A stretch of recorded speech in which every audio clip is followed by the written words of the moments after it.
ആകാശവാണി.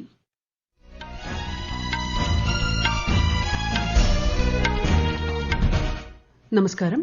വാർത്തകൾ വായിക്കുന്നത് ലിൻസ സിറാജ്.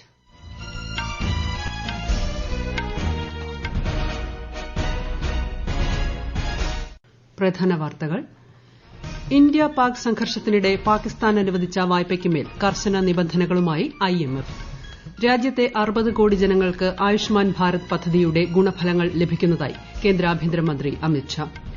ആഗോള കത്തോലിക്ക സഭയുടെ 267ാമത് മാർപ്പാപ്പയായി ലിയോ 14 ചുമതലയേറ്റു. രാജ്യത്താദ്യമായി 10ാം ക്ലാസ് വിദ്യാർത്ഥികൾക്ക് റോബോട്ടിക്സ് സാങ്കേതികവിദ്യാ പഠനത്തിന് അവസരമൊരുക്കി കേരളം. ഹൈദരാബാദിൽ കെട്ടിടത്തിലുണ്ടായ തീപിടുത്തത്തിൽ മരിച്ചവരുടെ എണ്ണം 17ആയി. അനുശോചിച്ച് രാഷ്ട്രപതി ഉൾപ്പെടെ പ്രമുഖർ. സാഫ് അണ്ടർ-19 ഫുട്ബോൾ ഫൈനലിൽ ഇന്ന് ഇന്ത്യ ബംഗ്ലാദേശ് പോരാട്ടം. വാർത്തകൾ വിശദമായി. ഇന്ത്യ പാക് സംഘർഷത്തിനിടെ പാകിസ്ഥാൻ അനുവദിച്ച വായ്പയ്ക്കുമേൽ കർശന നിബന്ധനകളുമായി അന്താരാഷ്ട്ര നാണയനിധി. വായ്പയുടെ അടുത്ത ഗഡു അനുവദിക്കും മുൻപ് 11 നിബന്ധനകൾ പാലിക്കണമെന്നാണ് IMF നിർദ്ദേശം. സംഘർഷം സാമ്പത്തിക മേഖലയ്ക്ക് ദോഷം ചെയ്യുമെന്ന മുന്നറിയിപ്പോടെയാണ് പുതിയ നിബന്ധനകൾ. $17.6 ട്രില്യൺ വരുന്ന പുതിയ ബജറ്റിന് പാർലമെന്റിന്റെ അംഗീകാരം ലഭിക്കണം. ഇതിനു പുറമെ വൈദ്യുതി ബില്ലിനത്തിലെ ബാധ്യത തീർക്കുന്നതിനായി സർചാർജ് വർധന, 3 വർഷം പഴക്കമുള്ള ഉപയോഗിച്ച കാറുകളുടെ ഇറക്കുമതിക്ക് നിലവിലുള്ള നിയന്ത്രണങ്ങൾ നീക്കൽ എന്നിവയും നിബന്ധനകളിൽ ഉൾപ്പെടുന്നു. ഇന്ത്യ പാകിസ്ഥാൻ സംഘർഷം തുടരുന്ന നിലയുണ്ടായാൽ വായ്പയുമായി ബന്ധപ്പെട്ട പദ്ധതികൾ ലക്ഷ്യം കാണുന്നതിൽ ഭീഷണി നേരിടുമെന്നും IMF വ്യക്തമാക്കി. ഭീകരവാദത്തിനെതിരായ നിലപാട് വിവിധ രാജ്യങ്ങളെ ധരിപ്പിക്കുന്നതിന് സർവകക്ഷി സംഘത്തെ അയക്കുമെന്ന് ഇന്ത്യ. 59 ഭരണ പ്രതിപക്ഷ എംപിമാർ ഉൾപ്പെട്ട 7 സംഘങ്ങൾ 32 രാജ്യങ്ങളിലും ബ്രസൽസിലെ യൂറോപ്യൻ യൂണിയൻ ആസ്ഥാനത്തും സന്ദർശനം നടത്തുമെന്ന് പാർലമെന്ററി കാര്യമന്ത്രി കിരൺ റിജിജു അറിയിച്ചു. സംഘത്തിൽ ഉൾപ്പെട്ട എംപിമാരുടെ പേരുകൾ കേന്ദ്രമന്ത്രി സമൂഹമാധ്യമത്തിൽ പങ്കുവച്ചു. കോൺഗ്രസ് നേതാവ് ശശി തരൂർ, BJPയുടെ രവിശങ്കർ പ്രസാദ്, ബൈജയന്ത് പാണ്ഡ, JDUവിന്റെ സഞ്ജയ് കുമാർ ഝാ, DMK അംഗം കനിമൊഴി, NCP അംഗം സുപ്രിയ സുലെ, ശിവസേനയുടെ ശ്രീകാന്ത് ഏകനാഥ് ഷിൻഡെ എന്നിവർ പ്രതിനിധി സംഘങ്ങളെ നയിക്കും. രാജ്യത്തെ 60 കോടി ജനങ്ങൾക്ക് ആയുഷ്മാൻ ഭാരത് പദ്ധതിയുടെ ഗുണഫലങ്ങൾ ലഭിക്കുന്നതായി കേന്ദ്ര ആഭ്യന്തരമന്ത്രി അമിത്ഷാ.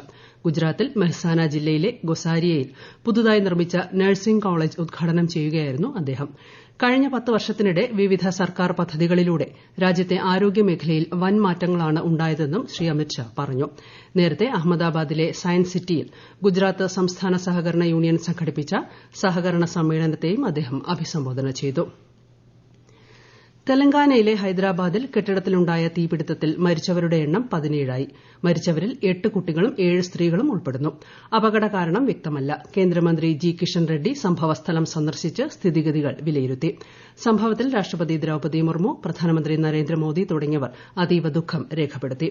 മരിച്ചവരുടെ കുടുംബങ്ങൾക്ക് പ്രധാനമന്ത്രിയുടെ ദുരിതാശ്വാസ നിധിയിൽ നിന്ന് 2 ലക്ഷം രൂപയും പരിക്കേറ്റവർക്ക് 50,000 രൂപയും നഷ്ടപരിഹാരം നൽകും. മരിച്ചവരുടെ ആശ്രിതർക്ക് തെലങ്കാന സർക്കാർ 5 ലക്ഷം രൂപ വീതം ധനസഹായം പ്രഖ്യാപിച്ചു. ഒരു രാജ്യം ഒരു കൃഷി ഒരു ടീം എന്ന ലക്ഷ്യത്തിനായി ഇന്ത്യൻ കാർഷിക ഗവേഷണ കൌൺസിലും മേഖലയിലെ പങ്കാളികളും ഒരുമിച്ച് പ്രവർത്തിക്കണമെന്ന് കേന്ദ്രമന്ത്രി ശിവരാജ് സിംഗ് ചൌഹാൻ. നാഗ്പൂരിൽ വികസിത് കൃഷി സങ്കൽപ് അഭിയാന്റെ ഭാഗമായി കർഷകരുമായി സംവദിക്കുകയായിരുന്നു അദ്ദേഹം. ഗുണമേന്മയുള്ള വിത്തുകൾ, മണ്ണ് പരിശോധന തുടങ്ങിയവയെപ്പറ്റി കർഷകർക്ക് കൃത്യമായ ധാരണയുണ്ടാകണമെന്നും കേന്ദ്രമന്ത്രി പറഞ്ഞു. लेकिन वैज्ञानिक शोध करते लैब में और किसान काम करता है खेत में. एक लैब में है, एक लैंड पर है, लेकिन लैब और लैंड को कभी जोड़ा ही नहीं गया. हमारी कोशिश है कि वैज्ञानिकों को किसानों से जोड़ के हम प्रयोगशाला और खेत को एक कर दें ताकि पूरा लाभ रिसर्च, शोध और अनुसंधान का मिले.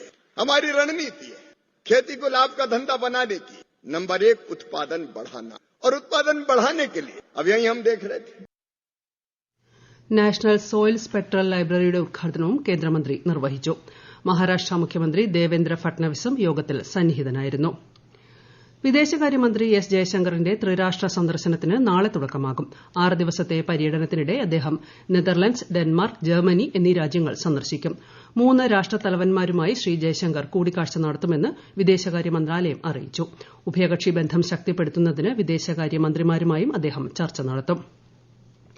വിദ്യാർത്ഥികൾക്ക് കേന്ദ്ര സർക്കാർ സൌജന്യമായി ലാപ്ടോപ്പുകൾ നൽകുന്നു എന്ന തരത്തിൽ പ്രചരിക്കുന്ന വാട്സ്ആപ്പ് സന്ദേശങ്ങൾ വ്യാജമാണെന്ന് PIB ഫാക്ട് ചെക്ക് വിഭാഗം അറിയിച്ചു. ഇത്തരത്തിൽ പ്രചരിക്കുന്ന ലിങ്കുകളിൽ ക്ലിക്ക് ചെയ്യരുതെന്നും നിർദ്ദേശമുണ്ട്. മലേഷ്യയിലെ ലങ്കാവിയിൽ നടക്കുന്ന 17ാമത് Langkawi international maritime and aerospace എക്സിബിഷനിൽ ഇന്ത്യൻ പ്രതിനിധി സംഘത്തെ പ്രതിരോധ സഹമന്ത്രി സഞ്ജയ് സേത്ത് നയിക്കും. ഇന്ത്യൻ പവലിയനും അദ്ദേഹം ഉദ്ഘാടനം ചെയ്യും. ഈ മാസം 20 മുതൽ 24 വരെയാണ് പ്രദർശനം. ഈ വാർത്തകൾ ആകാശവാണിയിൽ നിന്ന്. ആകാശവാണി വാർത്തകളും വാർത്താധിഷ്ഠിത പരിപാടികളും all India radio news Thiruvananthapuram YouTube ചാനലിലും all India radio news Thiruvananthapuram Facebook പേജിലും AR News_ തിരുവനന്തപുരം ഇൻസ്റ്റഗ്രാം അക്കൌണ്ടിലും AR News_TVM X ഹാൻഡിലും ലഭ്യമാണ്. ആഗോള കത്തോലിക്ക സഭയുടെ 267ാമത് മാർപ്പാപ്പയായി ലിയോ 14 ഔദ്യോഗികമായി ചുമതലയേറ്റു. തുറന്ന വാഹനത്തിൽ വത്തിക്കാൻ ചത്തുരത്തിലേക്കെത്തിയ മാർപ്പാപ്പ വിശ്വാസികളെ ആശീർവദിച്ചു. കുർബാന മധ്യേ വലിയ ഇടയന്റെ വസ്ത്രവും സ്ഥാനമോതിരവും ഏറ്റുവാങ്ങി മാർപ്പാപ്പ സഭയുടെ സാരഥ്യം ഏറ്റെടുത്തു. സംഘർഷം ഒഴിവാക്കി ഐക്യത്തോടെയും സാഹോദര്യത്തോടെയും മുന്നോട്ടു പോകണമെന്ന് അദ്ദേഹം ആഹ്വാനം ചെയ്തു. വിവിധ സഭാപ്രതിനിധികളും രാഷ്ട്രത്തലവന്മാരും ചടങ്ങിൽ പങ്കെടുത്തു.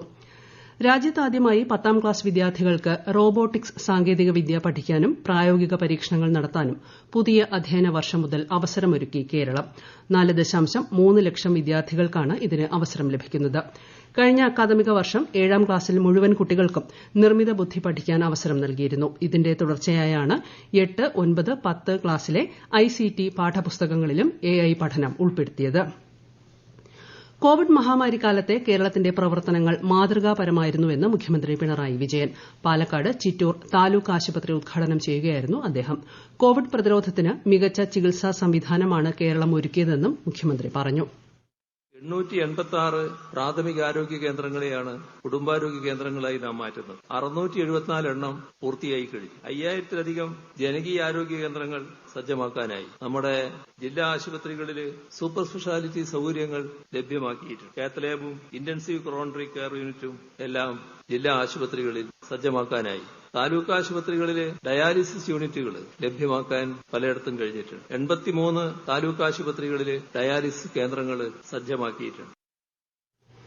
കോഴിക്കോട് പുതിയ ബസ് സ്റ്റാൻഡ് കെട്ടിടത്തിൽ പ്രവർത്തിക്കുന്ന ടെക്സ്റ്റൈൽസിൽ വൻ തീപിടുത്തം. നഗരത്തിലെ വിവിധ ഫയർ യൂണിറ്റുകൾ തീയണയ്ക്കാൻ ശ്രമം തുടരുകയാണ്. എയർപോർട്ടിൽ നിന്നും ഉൾപ്പെടെ കൂടുതൽ ഫയർഫോഴ്സ് യൂണിറ്റുകൾ എത്തിയിട്ടുണ്ട്. പ്രദേശത്ത് കനത്ത ജാഗ്രതയാണ്. ജനങ്ങളെ ഒഴിപ്പിച്ചു. നഗരമാകെ പുക പടർന്നിരിക്കുകയാണ്. മന്ത്രി AK ശശീന്ദ്രൻ സംഭവസ്ഥലത്ത് എത്തിയിട്ടുണ്ട്. സാഫ് അണ്ടർ-19 ഫുട്ബോൾ ചാമ്പ്യൻഷിപ്പ് ഫൈനലിൽ ഇന്ന് ഇന്ത്യ ബംഗ്ലാദേശ് പോരാട്ടം. അരുണാചൽ പ്രദേശിലെ ഗോൾഡൻ ജൂബിലി സ്റ്റേഡിയത്തിൽ മത്സരം പുരോഗമിക്കുന്നു. ഒടുവിൽ വിവരം ലഭിക്കുമ്പോൾ ഇന്ത്യ 1 ഗോളിന് മുന്നിലാണ്. IPL ക്രിക്കറ്റിൽ രാജസ്ഥാൻ റോയൽസിനെതിരെ പഞ്ചാബ് കിങ്സിന് 10 റൺ ജയം. 220 റൺ വിജയലക്ഷ്യവുമായി ഇറങ്ങിയ രാജസ്ഥാൻ റോയൽസിന് നിശ്ചിത ഓവറിൽ 7 വിക്കറ്റ് നഷ്ടത്തിൽ 209 റൺ നേടാനേ സാധിച്ചുള്ളൂ. രണ്ടാം മത്സരത്തിൽ ഡൽഹി ക്യാപിറ്റൽസിനെതിരെ ഗുജറാത്ത് ടൈറ്റൻസ് ഫീൽഡിംഗ് തെരഞ്ഞെടുത്തു. ഓപ്പറേഷൻ സിന്ദൂറിലൂടെ ലോകത്തിന് സ്വയം പര്യാപ്ത ഇന്ത്യയുടെ സൈനിക ശക്തിയും മേക്ക് ഇൻ ഇന്ത്യ സംരംഭത്തിന്റെ വിജയവും മനസ്സിലാക്കാൻ സാധിച്ചതായി മഹാരാഷ്ട്ര മുഖ്യമന്ത്രി ദേവേന്ദ്ര ഫട്നവിസ്. നാഗ്പൂരിൽ സംഘടിപ്പിച്ച തിരങ്ക യാത്രയ്ക്ക് ശേഷം മാധ്യമങ്ങളെ അഭിസംബോധന ചെയ്യുകയായിരുന്നു അദ്ദേഹം. ആഗോളതലത്തിൽ ഇന്ത്യൻ പ്രതിരോധ സേനയുടെ പ്രാധാന്യം വർദ്ധിച്ചുവരുന്നതായും ശ്രീ ഫട്നവിസ് പറഞ്ഞു. അസം, മേഘാലയ, കർണാടകയുടെ ഉൾപ്രദേശങ്ങൾ എന്നിവിടങ്ങളിൽ ഇന്ന് അതിശക്തമായ മഴയ്ക്ക് സാധ്യതയെന്ന് കേന്ദ്ര കാലാവസ്ഥാ വകുപ്പ്. കേരളത്തിൽ വരുന്ന 5 ദിവസം ശക്തമായ മഴയ്ക്ക് സാധ്യത. മലപ്പുറം മുതൽ കാസർഗോഡ് വരെയുള്ള ജില്ലകളിൽ ഇന്ന് മഞ്ഞ ജാഗ്രത പ്രഖ്യാപിച്ചു. കേരള, കർണാടക, ലക്ഷദ്വീപ് തീരങ്ങളിൽ ചൊവ്വാഴ്ച വരെ മത്സ്യത്തൊഴിലാളികൾ കടലിൽ പോകരുതെന്നും മുന്നറിയിപ്പുണ്ട്. ബ്രസീലിൽ നാളെ നടക്കുന്ന ബ്രിക്സ് ഊർജ്ജമന്ത്രിമാരുടെ യോഗത്തിൽ കേന്ദ്ര ഊർജ്ജമന്ത്രി മനോഹർ ലാൽ പങ്കെടുക്കും. ഊർജ്ജ സുരക്ഷ, താങ്ങാനാവുന്നതും സുസ്ഥിരവുമായ ഊർജ്ജ ലഭ്യത എന്നിവയെക്കുറിച്ച് ബ്രിക്സ് അംഗരാജ്യങ്ങളിലെ മന്ത്രിമാരുമായി കേന്ദ്രമന്ത്രി ചർച്ച നടത്തും. അമേരിക്കയിലുണ്ടായ ചുഴലിക്കാറ്റിൽ 27 പേർ മരിച്ചു. 12 പേർക്ക് പരിക്കേറ്റു. കെന്റക്കി, മിസോറി തുടങ്ങിയ സംസ്ഥാനങ്ങളിലാണ് ചുഴലിക്കാറ്റ് ദുരന്തം വിതച്ചത്. രക്ഷാപ്രവർത്തനം തുടരുകയാണെന്ന് ഔദ്യോഗിക വൃത്തങ്ങൾ അറിയിച്ചു. പ്രധാന വാർത്തകൾ വീണ്ടും. ഇന്ത്യ പാക് സംഘർഷത്തിനിടെ പാകിസ്ഥാൻ അനുവദിച്ച വായ്പയ്ക്കുമേൽ കർശന നിബന്ധനകളുമായി IMF. രാജ്യത്തെ 60 കോടി ജനങ്ങൾക്ക് ആയുഷ്മാൻ ഭാരത് പദ്ധതിയുടെ ഗുണഫലങ്ങൾ ലഭിക്കുന്നതായി കേന്ദ്ര ആഭ്യന്തരമന്ത്രി അമിത്ഷാ.